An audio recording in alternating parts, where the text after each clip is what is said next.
Hello, my good friends. How are you today? May God bless you all. I will not introduce anything. You guys watch the video and feel it. Then let's evaluate together. The night air in Menlo Park was thick with the scent of eucalyptus and ambition. The kind of vibe you only get in Silicon Valley, where every handshake feels like $1 million deal. I was at a black and white charity ball held in a sprawling mansion that screamed old money. Think crystal chandeliers, marble floors, and a terrace overlooking the neon pulse of tech country. I was Marcus Harrison, 32, billionaire founder of Apex Innovations, the guy who'd turned sustainable energy storage into a gold mine. My face was on Forbes, my calendar booked 6 months out, and my ego.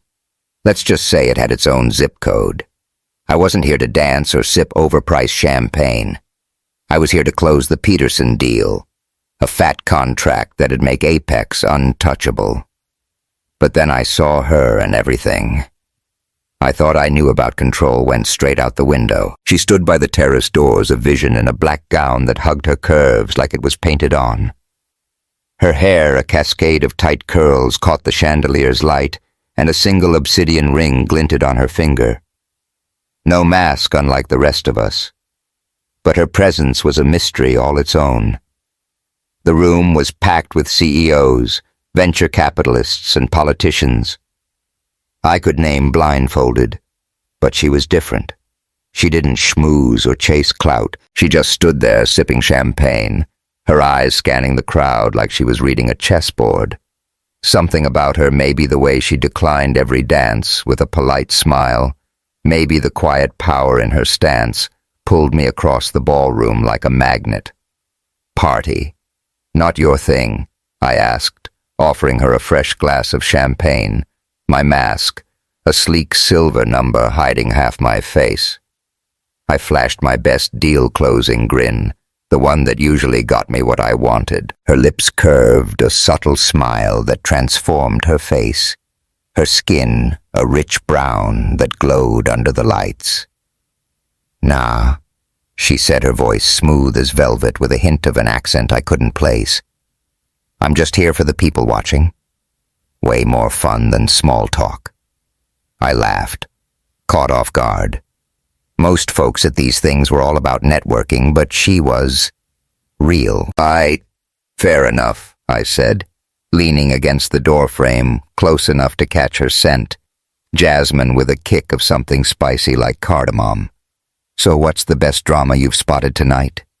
She tilted her head, her ring glinting as she gestured toward a group of tech bros arguing over crypto. "Those guys," she said, her eyes sparkling. "Bet they're one drink away from a fistfight over Bitcoin." "Yo, you're not wrong," I said, grinning. "I give it 10 minutes. We clicked like that trading quips about the room, the music, the absurdity of a $10,000 plate gala. No names, no titles, just two people vibing under the stars. The orchestra played some classical joint, but it faded to a hum as we talked.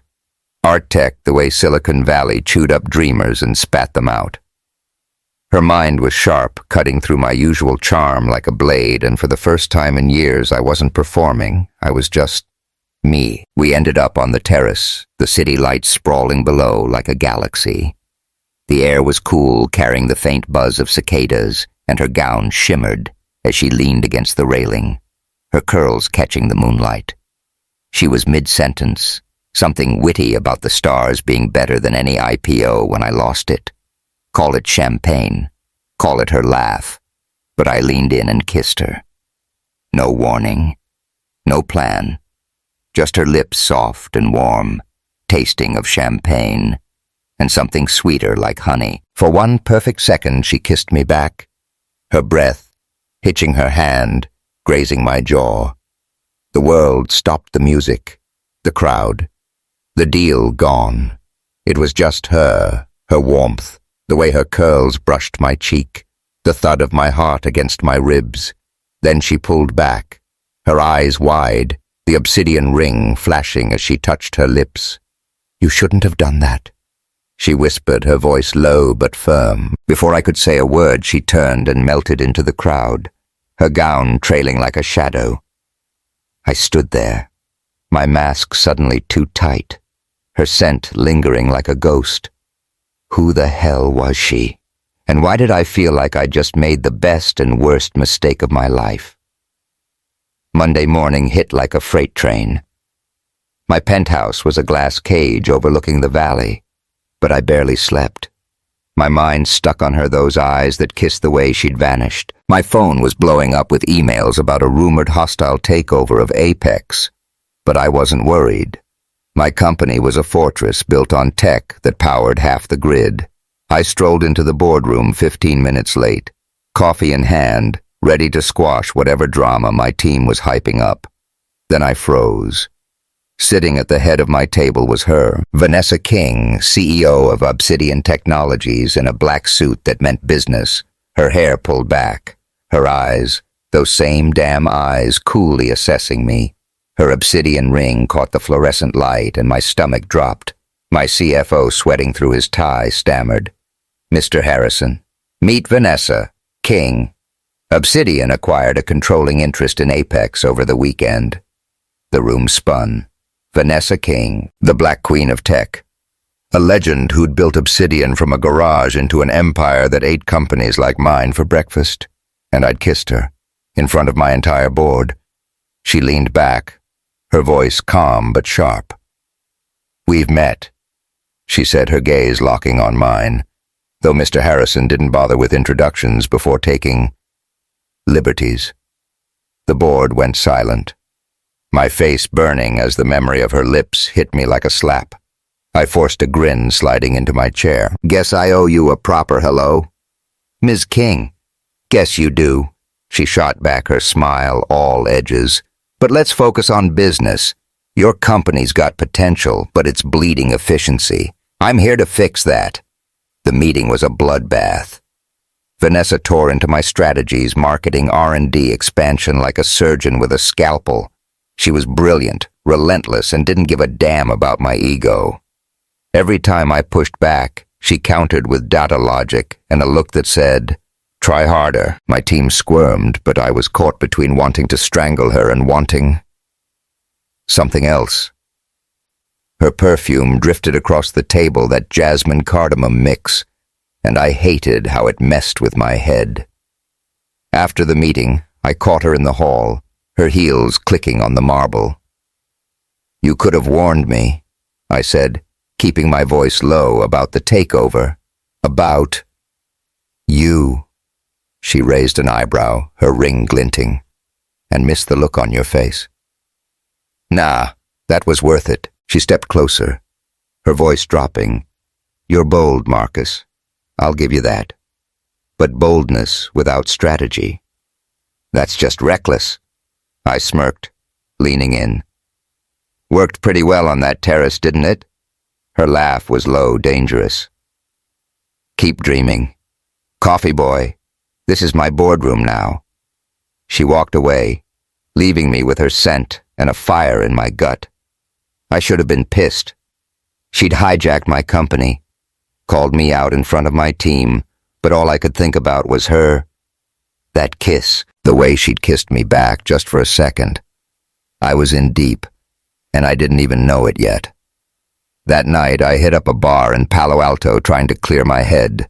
The place was packed with tech bros and Stanford grads, the air thick with craft beer and bravado. I was nursing a whiskey when Lila slid onto the stool next to me.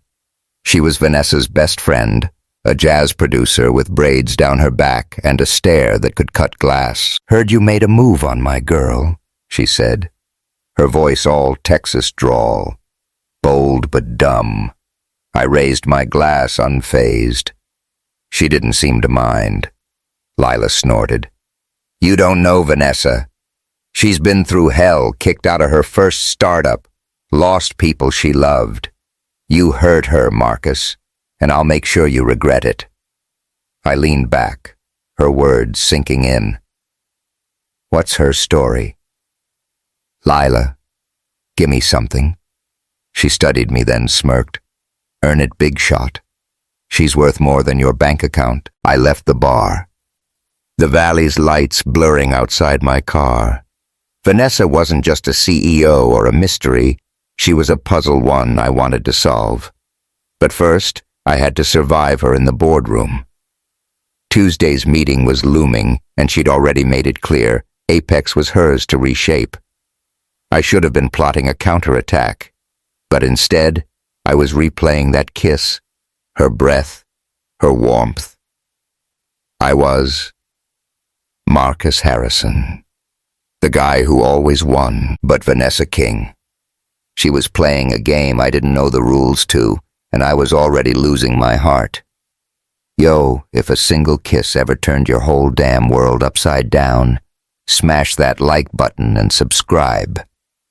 That moment on the terrace with Vanessa, that's the kind of spark that changes everything. Drop a comment. What's the boldest move you've made for love? Let's keep this story poppin'. Austin was a whole different beast from Menlo Park. The city pulsed with live music, smoky BBQ joints, and a tech scene that was all hustle and heart. I'd been here a month, working out of a sleek office on South Congress, but my world was anything but steady. Vanessa King had turned it upside down. Her company, Obsidian Technologies, owned 51% of my baby. Apex Innovations, and she was tearing through my strategies like a hurricane. Every board meeting was a chess match, and she was always 3 moves ahead. Worse, I couldn't stop thinking about her, that kiss on the terrace, her jasmine cardamom scent, the way her eyes saw right through my billionaire bullshit. I was Marcus Harrison, the guy who'd built an empire from nothing but around her. I was just a dude trying not to trip over his own ego. The Apex office was a glass and steel monster, all open plan and ping-pong tables. But the vibe was tense. Vanessa had set up camp, her team crawling over every department, R&D, marketing ops, like they owned the place. Which technically they did. I'd spent years calling the shots. But now I was answering to her, and she didn't let me forget it. Our meetings were brutal. She'd lean back in her chair, that obsidian ring glinting under the fluorescence, and dismantle my plans with a precision that was equal parts infuriating and hot. Yeah, I said it. The woman was a force, and I was caught in her orbit. One morning she called me out in front of the board. "Your expansion into Europe's sloppy," she said, her voice cool as ice. "You're banking on brand recognition, but your data's thin. You got numbers to back this, or just your gut?" I gripped my pen, my jaw tight. My gut's been right before I shot back, leaning forward. Built this company on it. Her lips twitched, almost a smile, and now it's mine to fix. "Get me the data by Friday, Marcus." The room went quiet, my team avoiding my eyes. I should have been pissed. She was schooling me in my own house, but her confidence, the way she held my gaze, had me feeling something else entirely. Her perfume drifted across the table, that damn jasmine cardamom mix, and I had to look away before I did something stupid, like kiss her again. After the meeting, I hit the streets of South Congress to clear my head. The air was thick with the smell of smoked brisket and the twang of a street guitarist playing for tips. Austin was alive, all neon signs and cowboy boots, but I felt like I was drowning. Vanessa wasn't just taking my company. She was taking my focus, my control. I needed to get a grip, or I'd lose everything I'd built. That's when I ran into Lila again. She was at a dive bar called the Broken Spoke, sipping a beer and vibing to a jazz trio. Her braids were piled high and her grin was all trouble. "Well, look who's slumming it," she said, sliding a stool my way. "Vanessa got you running scared yet?" I snorted, ordering a whiskey. "Ain't scared, Lila. Just adjusting." She laughed loud and unfiltered. "Adjusting. Huh, boy? You look like you're one board meeting away from losing your mind. Or your heart." I shot her a look, but she wasn't wrong. "What's her deal, Lila?" "She's out here acting like she invented the game, but I know there's more to her." Lila leaned in, her eyes narrowing. "Vanessa's been through hell, kicked out of her first startup by some shady dudes, lost her little sister to cancer. She don't trust easy, especially not cocky tech bros like you. You want her respect. Earn it.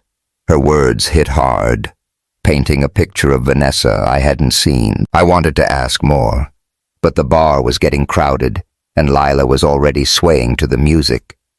I downed my drink, the burn grounding me, and headed back to the office. Vanessa was still there, working late, her silhouette sharp against the city lights. The office was quiet, just the hum of computers and the faint pulse of music from South Congress drifting through the windows.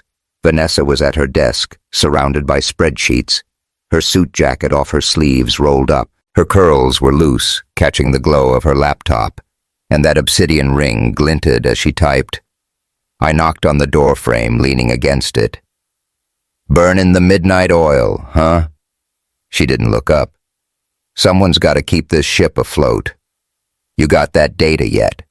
I smirked, stepping closer, working on it. "But I'm more curious about you. Why Apex? You could have snatched any company. Why mine?" She paused, her fingers hovering over the keyboard, then met my eyes. "Because you're trying to change the world, Marcus. Most tech bros are out here solving fake problems. You're different." She leaned back, her voice softening. "Even if you're insufferably arrogant about it." I laughed, surprised by her candor. "Fair, but you kissed me back on that terrace, so I can't be that bad." Her smile was slow, dangerous. "Don't get cocky, coffee boy." That was a moment, not a promise. The air between us crackled, her perfume filling the space, and I had to grip the desk to keep from closing the distance. We were inches apart, the city lights painting her skin in gold, the hum of Austin's nightlife, a faint heartbeat outside. I wanted to kiss her again, to feel her breath, her warmth. But I held back. If this was going to happen, it had to be real, not another reckless move. The next night, things got complicated. Vincent, a slick venture capitalist with a smile like a used car salesman, invited us to a tech mixer at a rooftop bar. The place was all fairy lights and overpriced cocktails, the air thick with cigar smoke and ambition. Vincent was gunning for Vanessa, pitching a shady deal to merge Obsidian with his firm. He leaned too close, his hand brushing her arm, and I felt my jaw tighten. Vanessa handled him like a pro, her voice cool, but I could see the tension in her shoulders. Then there was Rachel, a marketing exec who'd been eyeing me all night. She was tall, blonde, and knew how to work a room, her dress catching the neon like a spotlight. She slid up to me at the bar, her perfume sharp and floral, her fingers grazing my sleeve. "You look like you could use a break, Marcus," she purred, her voice low over the jazz trio's saxophone. The lights dimmed, casting a red glow across her skin, and the music slowed a sultry beat that made the air feel heavy. Her hand lingered warm through my shirt, and for a split second, I felt the pull Austin's promise of distraction, of forgetting Vanessa's hold on me. But then I saw Vanessa across the room, her eyes locking on mine, sharp and unreadable. Her ring glinted as she sipped her drink, and I remembered her laugh, her fire, the way she'd called me out in the boardroom. I stepped back, forcing a smile. "Appreciate it, Rachel. But I'm good." She shrugged, unfazed. "Your loss, handsome." I found Vanessa later standing by the railing, the city sprawling below. The air was warm, smelling of mesquite and possibility, and her gown shimmered in the neon Vincent's bad news. I said, keeping my voice low, "You know that, right?" She turned her eyes, narrowing. "I can handle Vincent. Worry about your own game, Marcus. I found a hole in your financials, shady deal from 3 years back. Care to explain?" My stomach dropped. She'd dug up my one mistake, a risky investment I'd buried to save Apex. It was a one-time thing. I said, my voice tight. "I fixed it. Nobody got hurt." Her gaze was cold. "You hid it. That's not fixing. That's lying. I don't work with liars. Vanessa. Wait. I reached for her, but she stepped back, her perfume lingering like a warning. Get your house in order, Marcus, she said, her voice final. Or I will. She walked away, leaving me with the taste of whiskey and regret. I'd screwed up, and not just with the deal. I was falling for her hard, and she was slipping through my fingers. The next day, she sent an email. I'm heading to Savannah for a project. Fix the financials. Don't follow me. But I wasn't letting her go that easy. Lila's words echoed in my head. Earn it. I had to prove I was more than a cocky tech bro, more than the guy who'd stolen a kiss. I booked a flight to Savannah, my heart pounding. Vanessa King was worth fighting for, and I was done playing it safe. Savannah was like stepping into a dream. Cobblestone streets, oak trees dripping with Spanish moss, and air so thick with magnolia and river salt. You could taste it. I'd flown here on a whim, chasing Vanessa King after she'd called me out in Austin for hiding a shady deal. Her email had been clear. Don't follow me. But I wasn't good at following orders, especially not when it came to her. Vanessa had my company, Apex Innovations, in a chokehold, and my heart in a vice. That kiss in Menlo Park, her perfume, the way she'd seen through me in the boardroom. It was all I could think about. I'd built an empire, but she was the one thing I couldn't control, and damn if I wasn't ready to risk it all to find out why I tracked her to a Gullah Geechee art festival in Savannah's historic district, a vibrant sprawl of music, food, and color by the river. The event was alive drums, pounding vendors, hawking sweetgrass baskets, and kids dancing to a steel band. I spotted her at a booth surrounded by local artists, her laughter cutting through the noise like a melody. She wore a flowing white dress that glowed against her rich brown skin, her curls loose, her obsidian ring catching the string lights. She was sponsoring the festival, her name on every banner, but it was her smile, wide unguarded, that stopped me cold. I'd never seen her like this, free from the boardroom's edge, and it hit me like a punch. I was in love with her. I weaved through the crowd, my heart thumping, my suit jacket feeling out of place among the festival's laid-back vibe. She saw me before I could speak, her smile faltering, her eyes narrowing. "Marcus," she said, stepping away from the booth, her voice low. "What the hell you doing here?" I rubbed the back of my neck, trying to play it cool. "Heard Savannah's got the best art scene. Figured I'd check it out." She crossed her arms, her ring glinting. "Bullshit. I told you not to follow me." "Yeah, well, I'm not great at listening," I said, stepping closer, close enough to catch her scent. Jasmine and cardamom mixed with the festival's magnolia. "I'm here to fix things. Vanessa, that deal I hid. It was a mistake, and I'm sorry. I'm not that guy anymore." Her gaze softened, but only for a second. "You think an apology fixes trust? You got a lot to learn, coffee boy." I grinned, hearing her old nickname for me. "Then teach me. I'm a quick study." She shook her head, but a smile tugged at her lips. "Your trouble. Marcus Harrison. Only the good kind." I shot back, and for the first time, I saw a crack in her armor. We wandered the festival, the tension between us easing with every step. The river glinted under the moonlight, and the air buzzed with laughter and music, a soulful mix of Gullah drums and jazz. Vanessa talked about the artists, her voice alive with passion, and I listened, really listened for the first time in years. She wasn't just the Black Queen of tech. She was a woman who'd clawed her way up, who loved her culture, who carried wounds. I was only starting to understand. We shared a plate of shrimp and grits from a vendor, her teasing me about my fancy taste buds, and for a moment, it felt like we were back on that terrace in Menlo Park, before the world got complicated.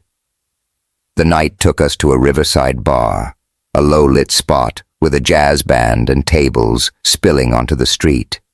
The air was warm, heavy with river salt and possibility, and Vanessa's dress shimmered as she leaned against the railing, her curls catching the string lights. The band slid into a slow cover of Summertime, the saxophone weaving a spell, and I held out my hand. "Dance with me," I said, my voice rough.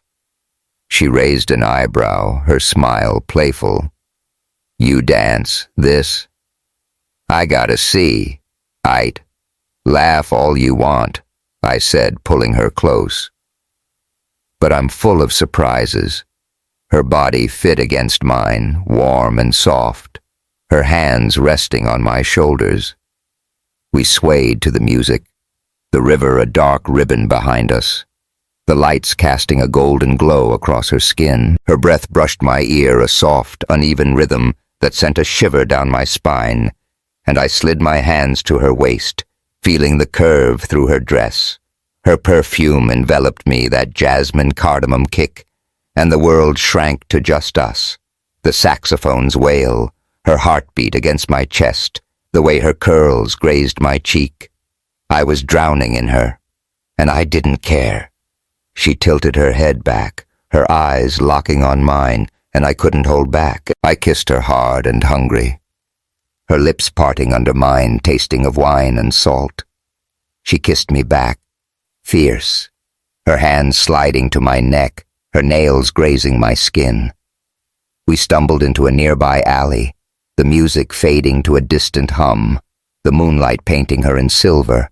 I pressed her against the brick wall, gentle but urgent, her body arching into mine. Her breath was a soft moan, her fingers tugging at my shirt, and every touch was fire, her warmth, her scent, the way she whispered my name, like a secret.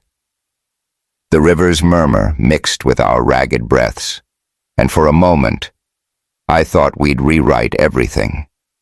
The boardroom, the mistakes, the years we'd lost.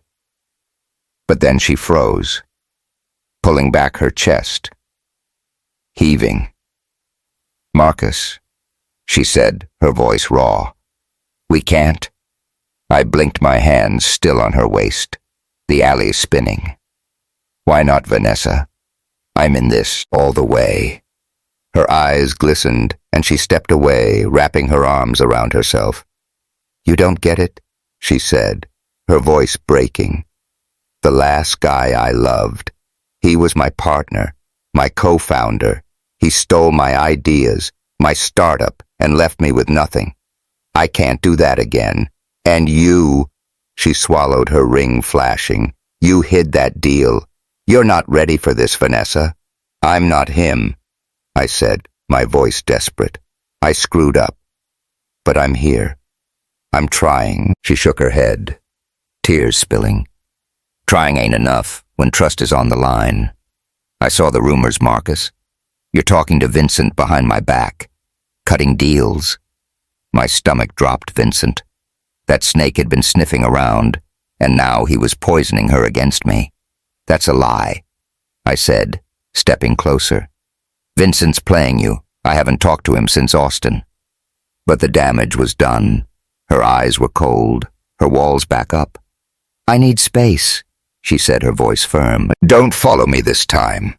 Before I could argue, Lila appeared at the alley's mouth, her braids swinging, her glare sharp enough to cut Vanessa. "You good?" she called, her tone daring me to step out of line. "Yeah," Vanessa said, not looking at me. "I'm fine." She walked away, Lila's arm around her, leaving me in the alley with the taste of her kiss and the sting of her words. The river's scent clung to my jacket, and my heart pounded, a mix of anger and ache. Vincent was out here spreading lies, and Vanessa thought I was just another tech bro out to screw her over. But she was wrong. I wasn't her ex, and I wasn't giving up. The next morning, I went to the festival hoping to find her. She was gone, but I found a small painting at her booth. A woman standing by a river, her back to the viewer, her curls wild. A note was pinned to it in Vanessa's handwriting. "Trust is earned, not given." I bought it, my hands shaking, and carried it back to my hotel. It was a piece of her, a challenge, and I wasn't backing down. I got a call from my team in Austin. The lawsuit over our patents was heating up, and Vincent was circling, ready to pounce if Apex stumbled. I should have been on a plane fighting for my company, but all I could think about was Vanessa, her lips, her tears, the way she'd looked at me like I could be more. Lila's words from Austin echoed earn it. I booked a flight to Minneapolis, where Vanessa was headed next. I didn't know what I'd say, but I knew one thing: I'd fight for her, for us, until she believed me. The river glinted under the Savannah sun, and I could still feel her against me. Her breath, her fire. This wasn't over. Minneapolis was a city of sharp edges and soft snow, where the Mississippi River cut through like a memory you couldn't shake. I'd landed here chasing Vanessa King, the woman who'd stolen my heart and my company in one fell swoop. That night in Savannah, her lips on mine, her body pressed against me in that alley, had burned itself into my soul. But her words had cut deeper. She thought I was playing her thanks to Vincent's lies, and now she was gone again, leaving me with a painting and a note that said, "Trust had to be earned." I was Marcus Harrison, billionaire tech bro, but I was losing everything that mattered, and the weight of it was crushing me. Apex Innovations was on fire, and not the good kind. A patent lawsuit had blindsided us, some rival claiming we'd stolen their tech. My team was freaking out, and Vincent, that snake from Austin, was circling, ready to swoop in. If we tanked, I should have been in the boardroom fighting for my empire, but I was in Minneapolis tracking Vanessa to a charity art auction in Uptown. The city was alive, neon-lit bars, street artists, the hum of indie rock spilling from every corner. But I felt like a ghost haunted by her jasmine cardamom scent, and the way she'd looked at me like I could have been someone better. The auction was at a trendy gallery, all exposed brick and overpriced wine. I slipped in my suit, a little wrinkled from the flight. My mask from the Menlo Park ball long gone. Vanessa was there, commanding the room in a deep green dress that hugged her curves, her curls pulled high, her obsidian ring glinting under the spotlights.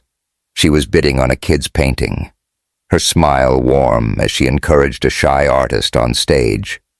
My chest ached. She was still the woman who'd danced with me in Savannah, who'd kissed me like the world was ending, but she was slipping away, and I didn't know how to stop it. I approached her during a break, the gallery buzzing with chatter. "Vanessa," I said, my voice rough. "We need to talk." Her eyes flicked to me, cool and guarded. "Here to bid on some art, Marcus, or just stalking me across the country?" I forced a grin, leaning against a wall. "A little of both. But mostly I'm here to clear the air. Vincent's lies. I ain't working with him. Never was." She crossed her arms, her ring catching the light. "You expect me to believe that? After you hid that deal in Austin? Trust ain't a switch you flip. Coffee boy," her nickname for me, stung a reminder of what we'd had. "I'm trying to earn it," I said, stepping closer, close enough to catch her perfume. "I'm here, ain't I? Left my company hanging to find you." Her gaze softened, but only for a second. "That's your problem, Marcus. You think showing up is enough. Go fix your lawsuit. I got work to do." She turned away, her dress shimmering, and I felt the ground shift under me. I'd lost her in Savannah because of Vincent's lies, and now I was losing her again because I hadn't been honest from the start. I wandered to the bar, the air thick with wine and pretension, and ordered a whiskey, the burn grounding me. That's when Claire showed up.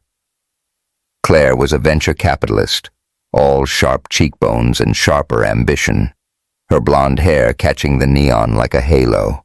She'd been circling me at tech events for months, her smile a calculated weapon. "Rough night, Marcus?" She purred, sliding onto the stool next to me, her red dress clinging to her like a second skin. The bar's lights dimmed, casting a sultry glow across her shoulders, and the indie band switched to a slow, bluesy number. The guitar's wail sinking into my bones. Her perfume was heavy like roses and regret, and her fingers brushed my arm warm through my sleeve. Could be worse, I said, sipping my drink, trying to keep it light. She leaned closer, her breath warm against my ear. Could be better too. You look like you need a distraction. Her hand lingered, her nails grazing my wrist, and the music pulsed a seductive rhythm that made the air feel thick. Minneapolis was whispering, "Forget her. Take this." For a moment, I felt the pull. Claire's confidence, her ease, a chance to drown out the ache of Vanessa's rejection. But then I saw Vanessa across the room talking to an artist. Her laugh soft but real. Her ring glinted, and I remembered her in Savannah. Her lips, her fire, the way she'd trusted me for a second before it all fell apart. I pulled back, forcing a smile. "Thanks, Claire, but I'm good." Her eyes narrowed, but she shrugged. "Your funeral, Harrison." I left the bar, the cold air hitting me like a slap as I stepped onto uptown streets. The Mississippi glittered under the city lights, and I pulled out Vanessa's painting from my bag, The Woman by the River, her note still pinned to it. Trust is earned, not given. I'd screwed up, but I wasn't done fighting. I called my assistant, who was losing her mind over the lawsuit. "Stall the board," I said. "I'm not coming back yet." "You're insane," she snapped. "Vincent's ready to gut Apex, and you're—" "What?" "Chasing a girl." "She's not just a girl," I said, my voice low. "She's everything." I hung up my breath, fogging in the Minnesota chill. The lawsuit was a ticking bomb, and Vincent was out there spreading lies to tank my stock. But none of it mattered if I lost Vanessa. I needed to know more about her, about the walls she'd built. I tracked down Lila, who was in town for a music gig. We met at a coffee shop near the river, the air smelling of espresso and damp snow. Her braids were tucked under a beanie, and her glare was pure fire. "You got some nerve, Harrison," she said, stirring her latte. "Vanessa told you to stay away, I know," I said, leaning forward. "But I'm not giving up. Tell me about her. Lila, what's she carrying that makes her push me away?" Lila studied me, then sighed. Her ex wasn't just a boyfriend. He was her co-founder, stole her tech, her dreams, and left her broke. Then her sister died. Cancer 2 years ago. Vanessa blames herself for not being there. She don't trust nobody, especially not guys like you with secrets. Her words hit like a brick. Vanessa wasn't just guarding her heart. She was guarding a graveyard. "I'm not her ex," I said, my voice tight. "I'll prove it." "You better," Lila said, standing. "She's in Oakland, next some art program for kids. Don't mess this up, Marcus." I left the coffee shop, the river's hum in my ears, Vanessa's painting tucked under my arm. The lawsuit was escalating. My team sent frantic emails about depositions, stock drops, Vincent's latest move to rally investors against me. I should have been on a plane to Austin fighting for Apex, but I couldn't. Not yet. Vanessa was in Oakland, and I had to make this right. Then came the final blow. My phone lit up with a news alert. Apex CEO Marcus Harrison linked to venture capitalist Claire Morgan in scandal. Claire had leaked a story claiming we'd hooked up at the auction, complete with blurry photos of us at the bar. It was a lie, but the internet didn't care. My team was in chaos, and worse, Vanessa would see it. She'd think I was the player she feared, the guy who'd betray her like her ex. I texted her. "It's not true. I swear. I'm coming to Oakland." No reply. I booked a flight, my heart pounding like a drum. The Minneapolis skyline faded below the river, a silver thread in the dark. I didn't know what I'd say when I saw her, but I knew I couldn't lose her. Not again. The lawsuit, Vincent, Claire. They were noise. Vanessa was the signal. The only thing that mattered. I'd built Apex, from nothing. But she'd built me into someone who could love, who could fight for something real. I landed in Oakland at dawn, the city, waking up around me, Lake Merritt, shimmering in the distance. I was here for her, and this time, I wasn't leaving without a fight. Oakland was a city that sang jazz notes spilling from street corners, murals bursting with color, and Lake Merritt shimmering like a promise under the California sun. I'd landed here after Minneapolis chasing Vanessa King, the woman who'd turned my world upside down with a single kiss in Menlo Park. That night in Savannah, her lips, her body, her tears had left me raw, and Claire's lies in Minneapolis had nearly buried me. She'd spread rumors that we'd hooked up painting me as the kind of tech bro Vanessa feared, and now I was in Oakland fighting for a chance to prove her wrong. My company, Apex Innovations, was teetering on the edge of a patent lawsuit with Vincent ready to pounce. But none of it mattered if I lost her. I was Marcus Harrison billionaire with everything to lose, and for the first time I knew exactly what I was fighting for. I found Vanessa at a community arts center near Lake Merritt, a vibrant space filled with kids' laughter and the smell of acrylic paint. She was teaching a workshop, her curls tied back with a scarf, her jeans splattered with color, her obsidian ring glinting as she guided a boy's hand with a paintbrush. Her smile was warm, unguarded, and it hit me like a wave. She was home here, pouring her heart into these kids the way she'd poured fire into me. I stood in the doorway, my suit jacket slung over my shoulder, my heart pounding. I'd crossed the country for her. But what if she didn't want me here? She saw me, her hand freezing midair, her eyes widening. The boy, Elijah, I'd later learn looked up. Miss Vanessa, who's that guy? He your boyfriend? The kids giggled, and Vanessa's cheeks flushed a rare crack in her armor. Hush, Elijah, she said, her voice firm but soft. Go finish your painting. She walked toward me, her sneakers silent on the linoleum, stopping just out of reach. Marcus, she said, her tone guarded. You don't listen, do you? I rubbed the back of my neck, forcing a grin. Not when it comes to you. Can we talk? Her eyes flicked to the kids, then back to me. 5 minutes outside. We stepped into a courtyard, a small oasis of green with a mural of jazz legends on the wall. The air was warm, smelling of lake water and blooming jasmine, and the distant hum of a saxophone drifted from a street busker. Vanessa crossed her arms, her ring catching the sunlight. You saw the news. I'm guessing, she said, her voice low. You and that blonde in Minneapolis. Real classy, Marcus. It's a lie, I said, stepping closer, my voice urgent. Claire set it up. I didn't touch her. Vanessa, I was there for you. She looked away, her jaw tight. That's what my ex said too, right before he stole my startup and left me with nothing. I can't do this again. Her words cut deep, and I saw the pain behind her eyes. Not just from me, but from years of betrayal. I'm not him, I said, my voice rough. I messed up, hid that deal in Austin, but I'm here, laying it all out. I love you, Vanessa.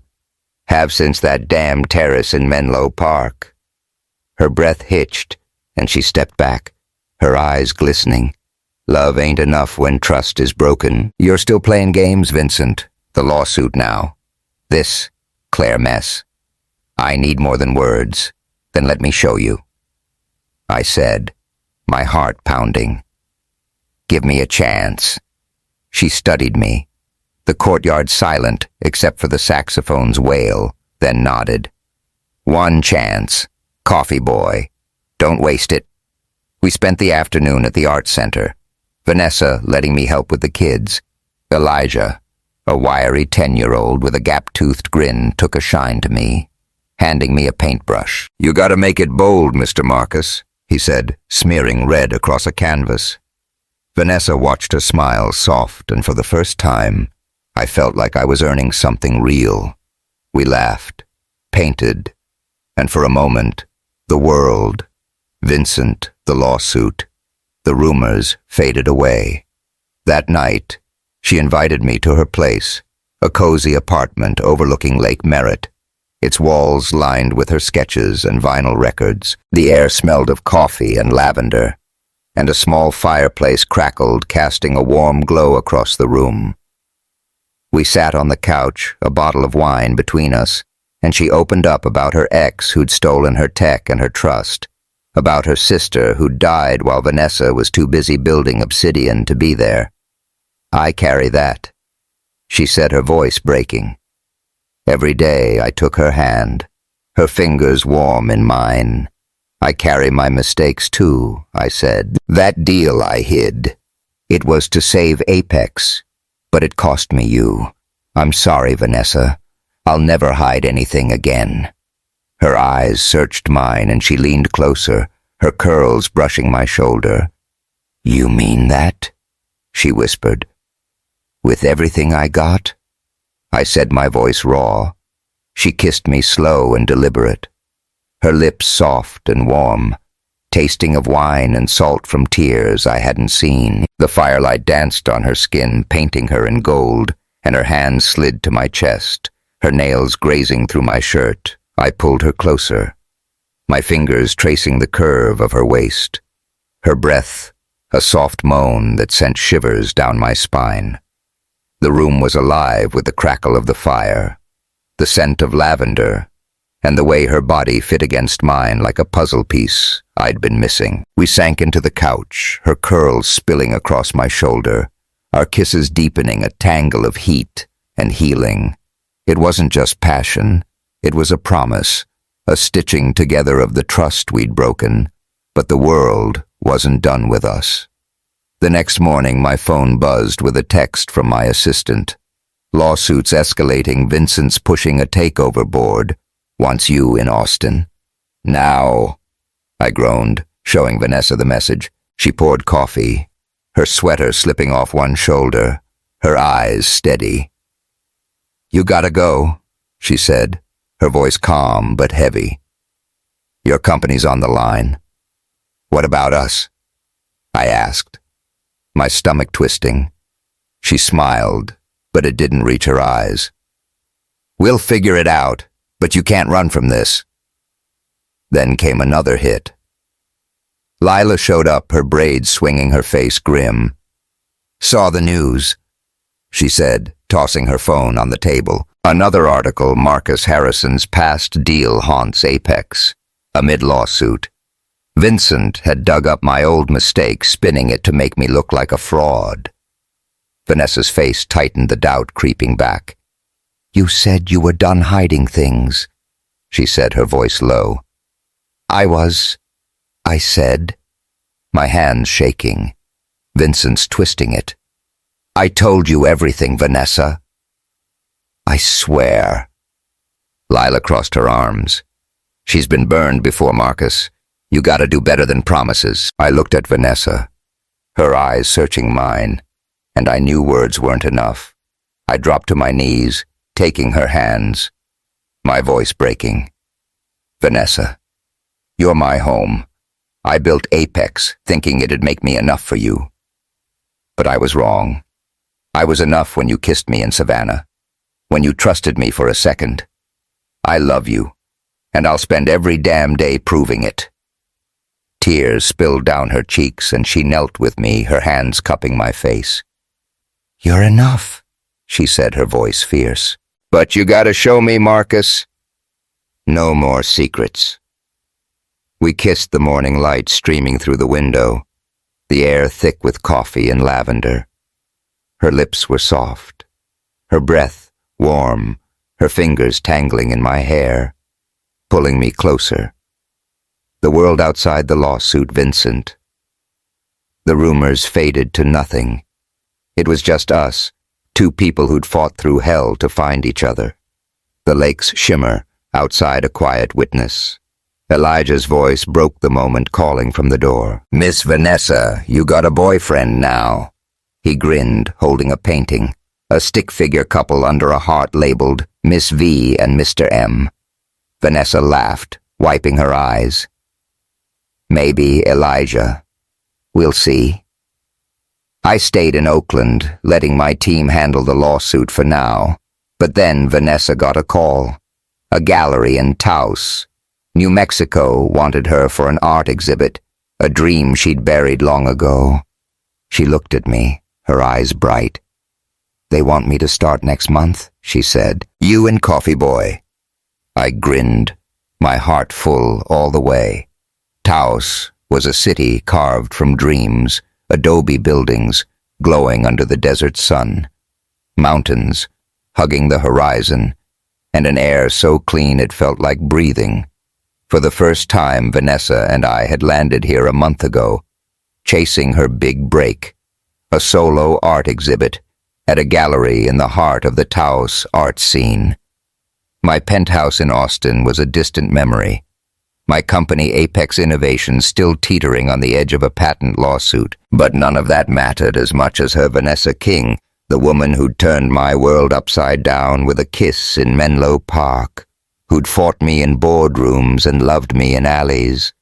Oakland had brought us back together, her lips and tears stitching up the trust we'd broken.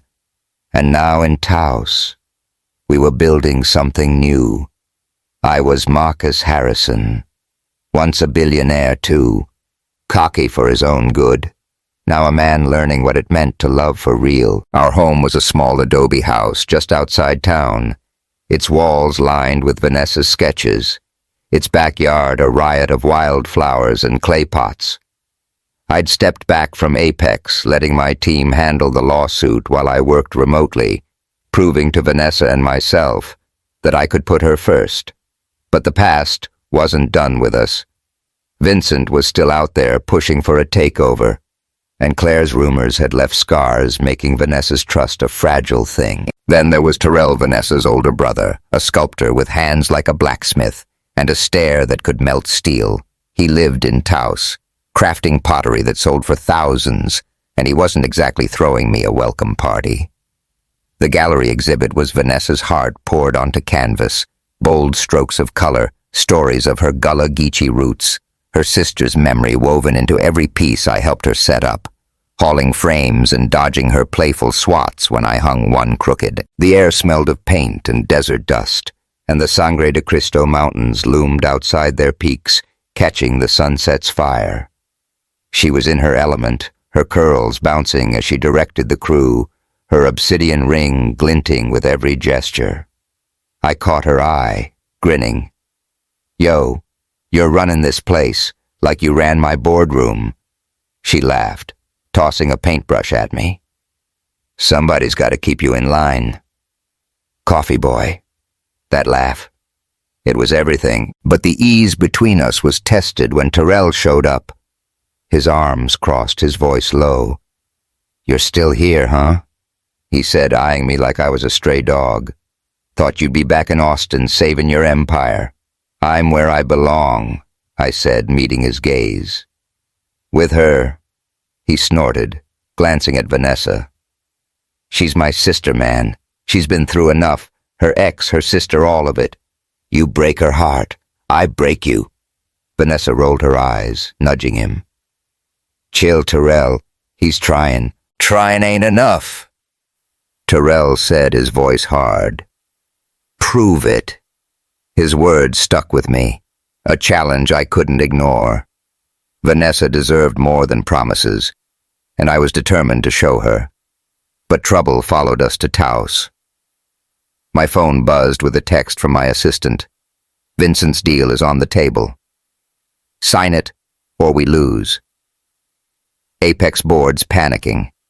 The deal was a lifeline, a partnership with Vincent's firm that had saved the company from the lawsuit's fallout, but it'd tie me to him, to Austin, to the life I'd left behind.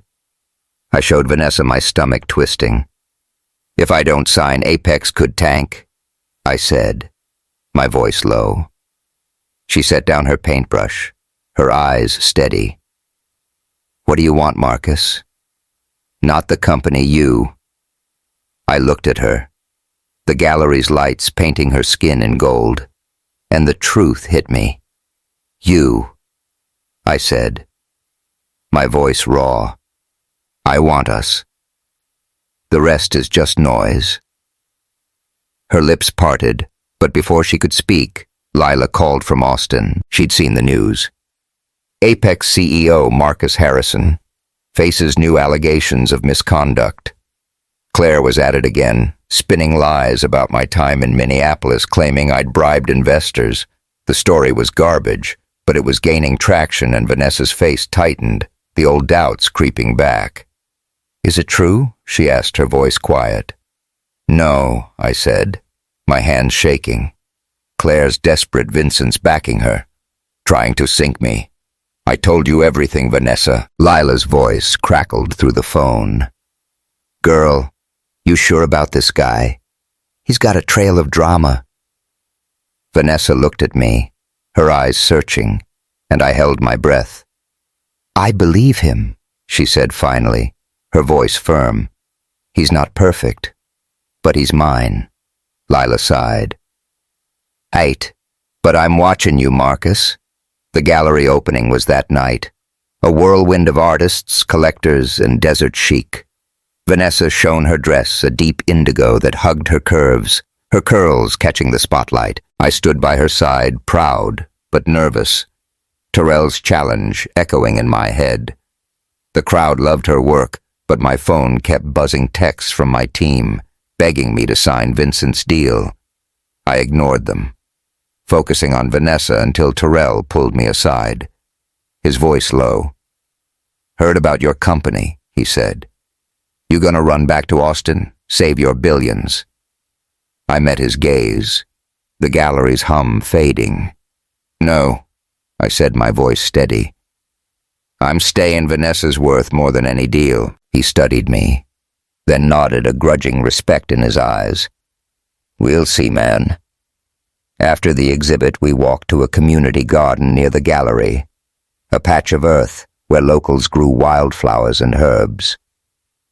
Vanessa wanted to plant something, a symbol of our new start. We chose a desert rose, tough and beautiful like her.